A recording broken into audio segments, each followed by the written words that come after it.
Alright, what is going on, guys? Spiteful's back again, coming at you with the stats and skills of the new banner. Now, for the new banner, we have the 3 characters for the new 1000-year Blood War. Oh no, it is Hole in Chest Izuru. We have Chojiro. And last but not least, we have 1000-year Blood War Yamamoto Northwest version. Yo, oh man, dude, I cannot wait. Alright, let's we can watch this together. Now, I haven't loaded up BBS yet, so I haven't even seen this. Bankai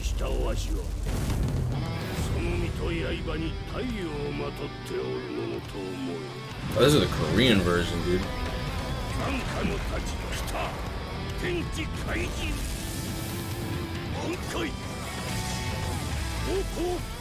my god, they haven't used this Bankai.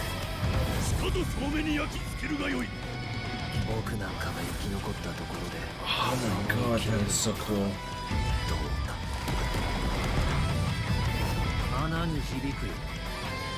Dude, they had Chojiro use his own Bankai, that's awesome. Alright, oh my god, that is so good. And Yamamoto looks sick, dude. God,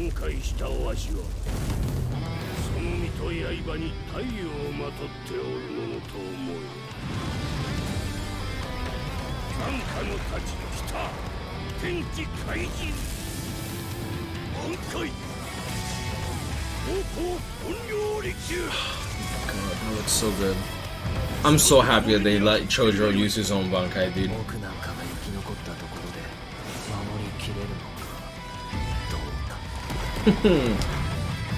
Damn, dude, they made Izuru look so sick, yo. Oh my god, okay. I'm not gonna lie, after seeing this, I'm even more hyped for this banner, dude. That is so good. I'm gonna put this in the beginning of the video, so let's just get into the stats and the skills, bro. For real, let's just get into it. There we have 1000-year Blood War Yamamoto up in this building, so let's just get into it. Damage reduction 20% link, so he's probably gonna be a flurry character. There's the flurry. Damn though, flurry, poise. He was given last ditch survival, sprinter +1, bruiser 30%, and berserker 40%. Debilitator +5 seconds. He was given weakening instead of slow. Okay, I mean that's stronger in my opinion. 785 attack is really high, and 375 focus. That's pretty high too. 380 focus. Holy crap, they're really pushing it. Okay, cool. So this Izuru is given Hollow Killer as well as obviously a Soul Reaper affiliation. Interesting. So first strong attack is going to be a shave style ability. He is a range flurry unit. Interesting. Is his nav the same exact thing as okay, like, wait, what? Similar normal attack damage as these guys. So he literally just has a range collision normal attack damage string. This should be the same as Tokinata. Let me just make 100% sure, cause Toki. Love me some Tokinata Nad, bro. But he doesn't have guard break.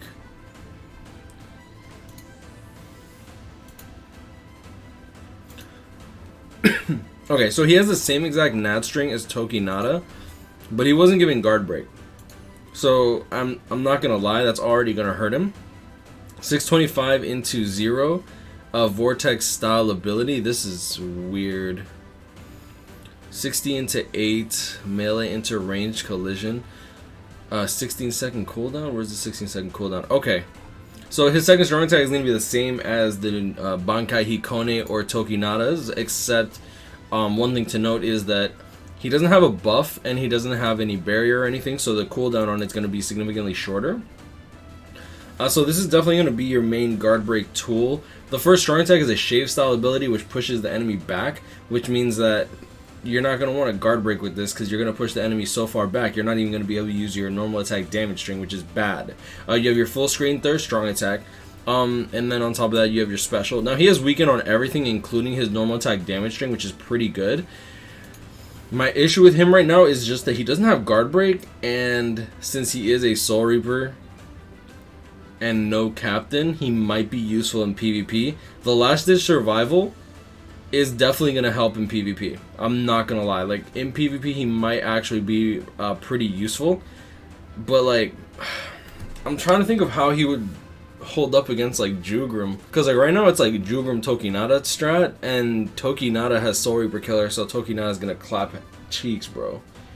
Like, I'm sorry. It's not just going to be his hollow hole that's about to get, like, ranched. Like, yeah, I don't know. I don't know how he'll perform. It is what it is. Next on the list, Chojiro. He is going to be an SP-based unit. 807 Spiritual Pressure. Strong Attack Recharge minus 12%. He is getting a Captain Killer, which is interesting. Berserker 20%, along with Havoc 20%, and Frenzy. Let me actually check the kit that he has. 3000 length beam. 960. Bro, it's literally almost exactly what I wanted, except for that third strong attack. That's really good. So 3000 length beam, which means that he's going to have crazy range. 960 AoE distance circular strong attack in front of you, which is really, really strong. And then full screen third strong attack with 1200 radius. I was actually hoping that he would get like the 1170. If he got 1170, he'd be pretty busted. And he is going to be a heart unit. Also, I noticed that, like, while you're here, you might want to subscribe to the channel. You know what I'm saying? Maybe hit that like button or something. I mean, I feel like Tech could use a little bit more love, but that's neither here nor there. The fact that he was given Captain Killer means that you're going to be able to use him during Captain Week, which is actually coming up, which is funny. Like, Caleb absolutely 100% knows what they're doing with these Captain and Espada killers. There's no doubt in my mind for that. Damage to paralyzed enemies plus 20%. Bruiser 20% and Debilitator plus 5 seconds. Devastation 40%. So he looks pretty standard on paper. Like, Havoc, Berserker, Frenzy. The Devastation, Debilitator plus 5 seconds. Paralysis on everything. He doesn't have Disabler, which would have been nice. But damage to paralyzed enemies plus 20% means that 1, you're guaranteed to proc paralysis. And then 2, you're getting an extra 20% damage with your strong attacks, as well as you're getting the extra damage on top of the devastation plus 40%. So the damage to paralyzed enemies and devastation doesn't necessarily stack. The way that it works is you will actually deal, this is your base damage, right? Plus times 1.4, which gets you your 140%, and then you get your damage to paralyzed enemies. So every single attack after the initial special move, when the enemy gets paralyzed, or if you paralyze with a strong attack or your normal attack damage string, you will get an extra 20% damage. So it doesn't add into it, it multiplies them. So you'll be dealing 168% damage instead of the normal 140%. Instead of the normal 160 if they were additive. Excuse me, I had to burp. Alright, I'm not gonna lie, he's looking really good. But the fact that he was given Captain Killer means that you're only going to really want to use him in PvP. Excuse me. In Guild Quest for Captain Killer Week. Man, yeah. The competition for Heart is so strong that I'm not saying he's bad. He's actually quite excellent. I'd take Captain Killer over Human Killer. Like, that's like the main reason that characters like Retsu honestly kind of fell behind, because like if you go into her kit, she's very good, right? Like, she has the 2500 length beam, full screen third strong attack, 800 radius. She literally has the exact same kit as Chojiro, but she has a human killer, which is infinitely less valuable than a Captain Killer, especially during this day and age of Guild Quest. Alright, and last but not least, Yamamoto. Oh man, dude. His art is probably one of my favorite arts in the entire game. Holy crap, he looks amazing. He has burn on all of his attacks. 815 spiritual pressure. I think that's one right under Byakuya. Oh, oops. 819, 817, 815. Okay, so barely. Okay, so oh my god, these skills. Berserker 20%, Havoc 20%, Frenzy. So he has the range, he has the damage. Damage to burning enemies plus 20%. He has burn on all of his attacks. Debilitator plus 2 seconds. Devastation 40%. So like same multipliers still apply, just like the damage to paralyzed enemies, except burn.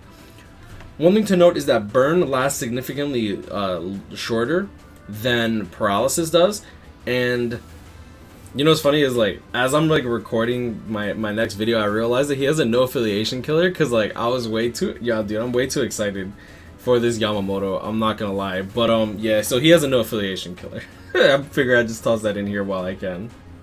Okay, so I want to add this into the video because I didn't find out about this until after I started doing the gameplay video, so I want to toss this in here. So as you've probably seen, the new 1000-Year Blood War Yama has 3 new passive or innate abilities. These are extra skills which have extra effects that are always active. However, unlike typical skills, these don't require unlocking. They are always active for both the 5-star and 6-star variants of the character. This is really cool because this is something that I've been talking about with a bunch of people. And we're like, why is Yamamoto susceptible to fire, and why do you have to waste an entire skill on fire immunity or ice immunity or paralysis immunity? It kind of sucks because it kind of restricts the character. I've been saying this, and you guys can quote me on this. I've been saying I don't particularly like immunity to status elements in certain characters because I feel like it just wastes a skill slot, whereas the character could have just been significantly stronger if they just had it innately built into the character. Characters like Parasol and now have been able to heal innately to the team without the medic skill for literally the release of the entire character. Keep in mind, she doesn't actually deal damage with that skill, so I mean it is different than other heals, but yeah. So as you see here, Yamamoto has a skill called Immolator. Yamamoto has a 12% chance to inflict burn to nearby enemies every 5 seconds. The burn doesn't do initial damage and lasts for 2 seconds or 4 seconds with Debilitator. I've yet to confirm the area of effect of this, but if I manage to do so, I will update it here. Unfortunately, the link that I got here for this in particular, they didn't give credit to the original poster, which is really unfortunate. I personally love it. When people give credit, but I mean, if y'all have, yeah, if y'all have the post, I'll link it down below if y'all want to leave it in the comments. Fire immunity, standard fire resist skill, and read no affiliation dodges. Nullifies dodge links and dodge abilities of all no affiliation enemies. This seems specifically designed for the new Transcendence quest type that is coming soon, so thanks, Caleb. So it looks like we're getting a new zone for Transcendence as well. I'm interested to see exactly what that entails. It's about time that Caleb starts putting out more content that makes use of our Transcendent characters, so this might be a very difficult quest zone, maybe. It tends to happen that a lot of these zones end up being incredibly hard, and then people cry and bitch and moan, and and then everything gets nerfed down to the ground. Just look at Extreme Co-op. We didn't have an easy version of Extreme Co-op until, like, I want to say like months later, and then after that people bitched and moaned about 3rd seat, so they released 7th seat Extreme Extreme Co-op. So then, like, I mean, I'm sorry, but like 7th seat Extreme Co-op is such a waste of time. Please don't do it. It's literally a waste. But it looks like we're finally getting a zone for Transcendence, boys. That's gonna be fun. I'm hoping that we can do it multiple times, even if it limits our rewards, because I would personally love to do my Max Transcendence showcases in these quest types. But we'll see exactly how that goes down, because I would need several soul tickets for that. Yeah. So let's just add this into the video. I mean, that's pretty much that. So you're not going to be able to get the damage plus 20% for too much longer, but you're still getting a damage over time ability, so the damage will still, in my opinion, scale properly. Devastation 40% with damage to burning enemies 20% goes up to 168. And you have Bruiser plus 20%, which I think is kind of a wasted skill. There doesn't seem to be any enhanced links except for Izuru.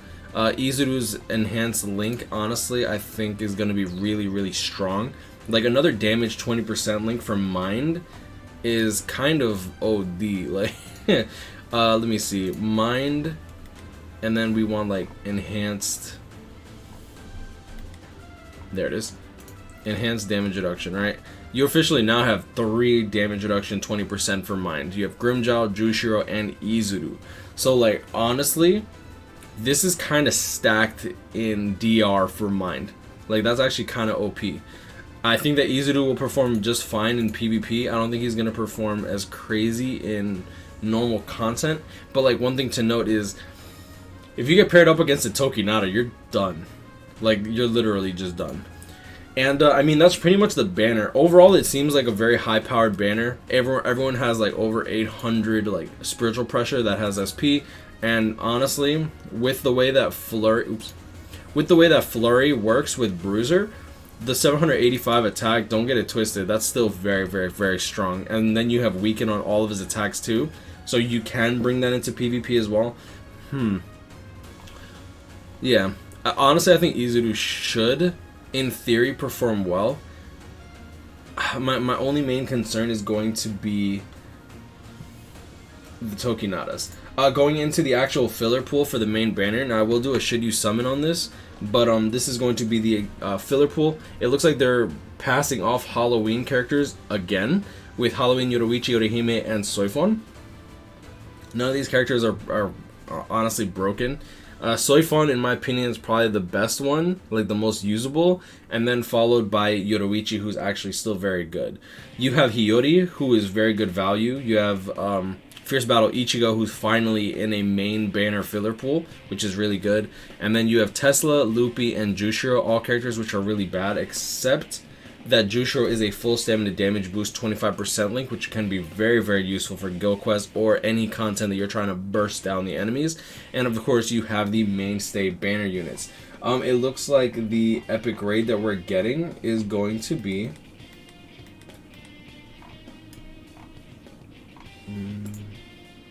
It looks like they put Aeon raid. I'm trying to find out exactly where it is.